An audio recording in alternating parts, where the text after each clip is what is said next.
see me, put it back on there. The last video I just done, couldn't find this attachment. This isn't the right attachment. It's not the Craftsman one. This is the Craftsman one. This says it on there.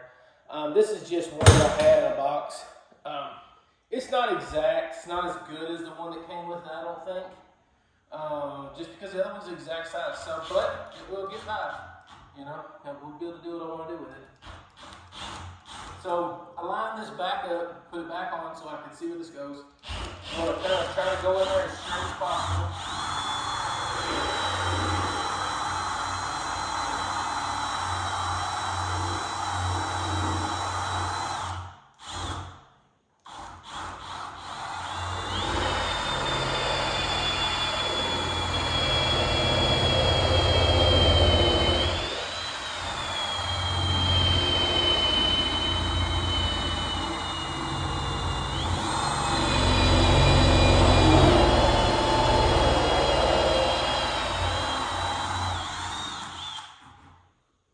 Now, the bad thing about this one is that it gets jammed. You can't really get them out, and this sucker gets hot. So I'm hoping this is big enough. It doesn't look like it's the right size.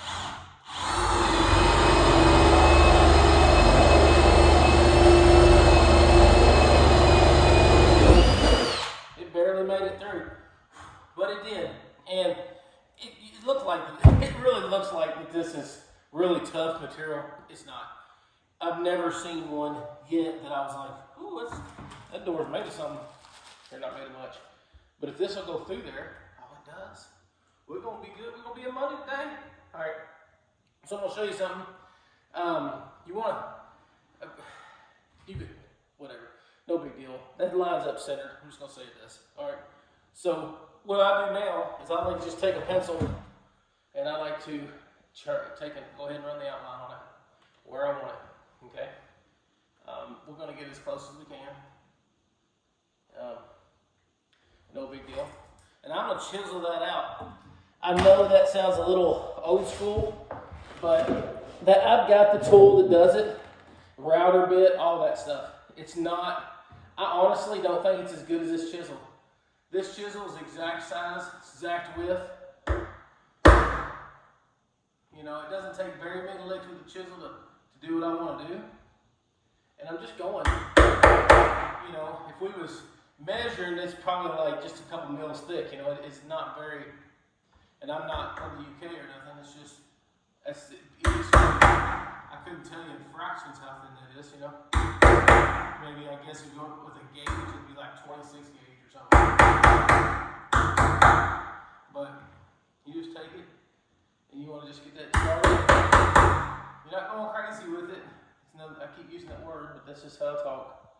You're not going to go and get down there. If you hit it real hard with that chisel, this is veneered. Like these sides are little thin pieces of like, I want to say it's masonite is what it looks like. You know, you can't hold me to that. I don't really know what that material is, but it looks like masonite. And it's just glued to this piece of pine that you see me chisel into, and it's just one of those things where, yeah, it's glued to it. You get it started, you see how it started.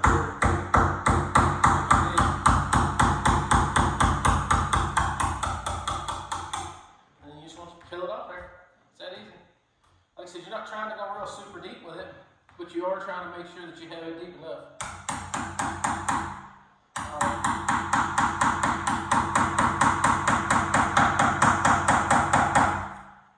You know, if you get it at the right depth, it'll look really nice when you're finished with it. I tend to use my chisel more than I do a razor knife, but sometimes I'll get in there with a razor knife and clean out the leftovers, you know. Wear your safety squints. So whatever you want to do. Get it started on that next little bit there. You can kind of judge this with your eyeballs, you know, how far it takes you to go. And as you can tell, I got in there pretty deep on that one. That's what I want. That's deep enough. I don't know what that is. 30 seconds of an inch, maybe, I don't know, something like that. And then I flip this over, make that your, and my chisels, I mean, I don't know if you can see that or not, but it's, I've used this chisel, I'll cut a nail off with it one day. I've had this chisel I bet I've had this same chisel for, 15, 20 years. It's old chisel. And it'll do it. It'll still do it. I take it home, put it on the bench grinder and get after it every once in a while, sharpen her up.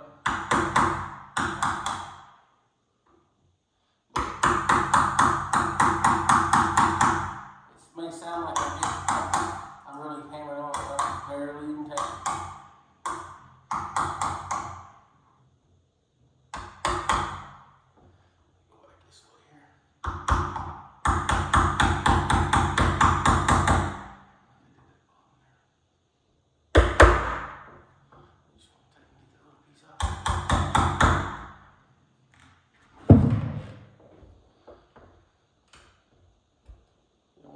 Like I said, you don't want to get too excited. See what happens? Get too excited, it'll peel that off. Then you'll be wishing, because what I'll do is, now I have to go back and take a little bit of filler and fill that edge, put a little glue on it to hold it down later on, and paint that. If I don't, you'll always see that it's probably not that big a deal, but I will also go back around and spend a little time making it right. I'm gonna sell this house, so I want to make it as right as I can. No one wants their house put together by somebody who doesn't care. But I'll go back around and fix all these. Anytime I have something like that, I'll go back around and chips or whatever. We'll fix it. Yeah, that's almost there. Actually, it's pretty dang close. Once I run the screws in there, pull it down good and tight. I want it just a little proud. The only reason why I say proud's the word I use. I want it just high enough that it's, because there's these old, I don't know how this old latch is going to do real well, but with the striker, you want it up just enough to make sure that it's going to be able to engage good. Old houses, a lot of times they didn't countersink them, they just put them on there. It just depends on where you're from, I guess. Who was building houses back in the day, but I see them all the time where I go in and they didn't do this. And you're like, well, I guess you didn't, whatever. I guess you didn't feel like you had to. I don't like it. See? Put it in there. If you don't like it, you don't like it. That's the cool thing about doing it yourself. I don't like it, I'll fix it. Because I can. I'm still doing this. So when I get done with it, if it's where I want it to be, then that's where it's at. And like I said, everything I do, if you're doing it, you do it the way you like it. And then that'll be yours. If you like it sunk in there real deep, then sink it in there real deep. If you don't want it like that, then don't do it.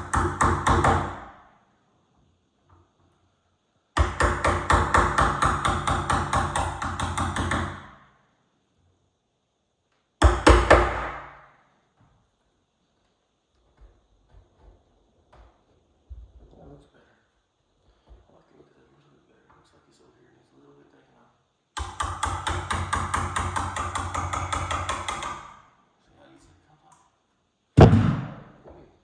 You can mess with these chisels. Some people call them knives. Whatever. My old man called it a knife. Everything that cut something was a knife growing up. Whether it was a box cutter, as people call it nowadays, and razor knife. It could have been anything that you could cut something with. I mean, not even things that you could cut stuff with, like drywall. Your drywall knives. I mean, I guess you cut tape with them, but everything was a knife. If it was a flat blade, it was a knife. My grandpa was the same way. Here we go.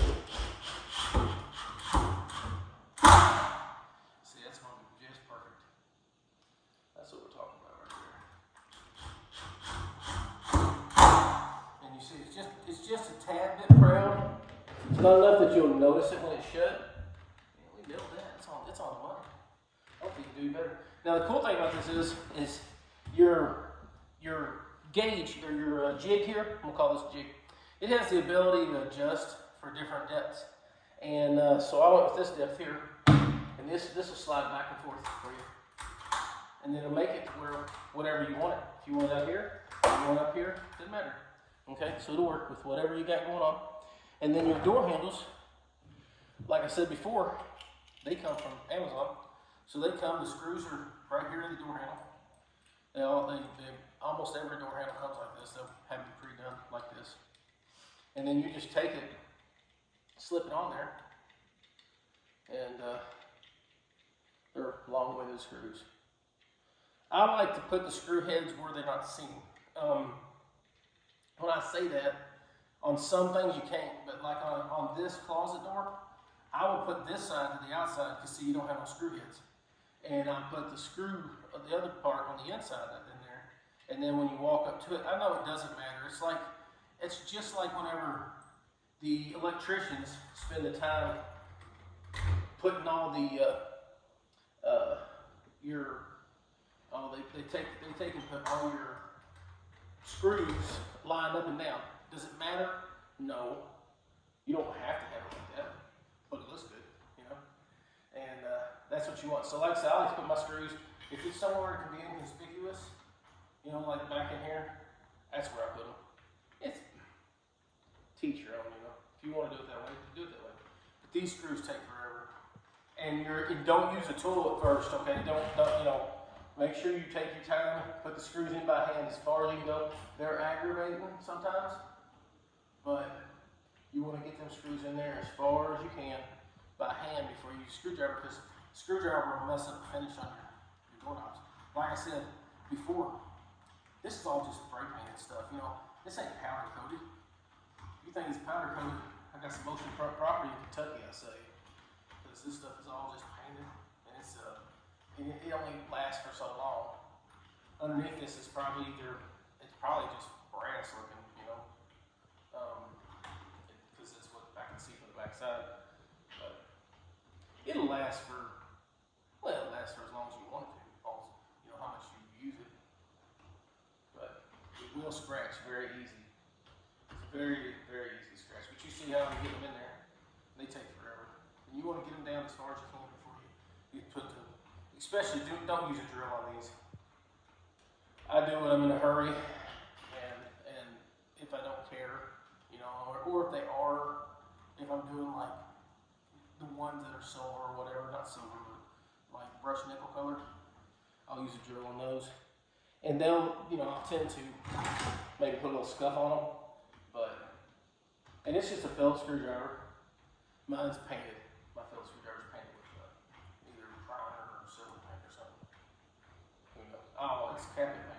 I use it as a spacer on one of the doors so I can keep it off the table I had going on there. But you just run them up in here, and that jig works so well that I really do like the jig. That one there, and the one that cuts these hinges, I cut all these hinges on these doors with it. It cuts them really good too, so I can't complain about that. And it was like, I don't know, $30 at Lowe's. You know, I've always said if you can buy a tool and do it yourself and save the installation fee, well then you're better off because you got the tool to do it later, and you learned a new trade. So, you know, it's really cool. I've got another one of these tools at home that does this. It's like, should I do this? You want to turn it and then spring it right back. You don't want it to turn it and it be like, you know, like hard. Then to adjust that, you just loosen it up a little bit.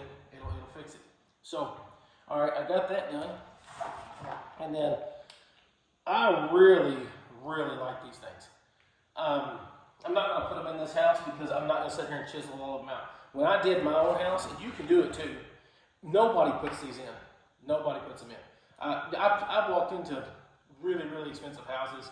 I'm talking, you know, for where we live, $300,000, $400,000 houses, and they don't use those. That actually goes I'll show it to you. I hope you can see it. It actually goes in this hole right here. And when I did mine at home, I did it, but as you can tell, if you see that hole right there, I'll bring you up. It's round, you know, so it's hard to fit in there. That means you had to sit and chisel every one of them out. And when I did mine at the house, I sat down, I took the time, and I chiseled. Now, I'm not saying that I don't know. If I get done with this house and I'm like, man, I don't like the way they look, I'm going to save them. I'll save these. Put them up. I may go back and put them in. I don't plan to because really it doesn't affect me either way. But I do like them, and I have no complaints about them. That's going to fit in there pretty good. I'm going to turn around just like it is. I like it. I like it a lot. A lot. What's that off of? What show was that off of? I like it a lot. Sorry. Anyways, I'm going to go ahead and do this, and it fits right in there. Your extra hand. If you don't believe me, ask anybody that does anything outside.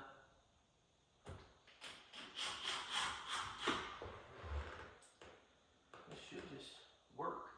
I like these strikers. They're a little thin. That's what you get when you're buying off of Amazon, you know. Some of your stuff is nice. Those are good and tight. The door jam's a little warped on this house, but that's okay. They didn't hurt my feelings none. And I painted them so they're white. There's no big deal. There you go. See, it's that easy. I got several more to do. Again, like I said, I don't care for it being up this high. I like them right here. They just look good down a little bit lower. I usually run mine a little high because I usually put the edge, actually the center, right on 36 inches, so it's like right here. But it's comfortable. If you're a taller person, you want them higher. Shorter people doesn't. But like I said, all in all, it doesn't really matter as long as it shuts and opens properly and everything. It's a closet. You're not going to notice it. But out in the hallway, when you're looking down a hallway or something, like I've told y'all before, when you're looking down something it's normally from like a couple feet to the ceiling almost, and you kind of see that vision. And the farther out you go, the farther out you see. So you'll kind of that line of sight. You want to keep it all symmetrical. So I thank you. Subscribe if you could, and I appreciate you watching. For more videos. Have a good day.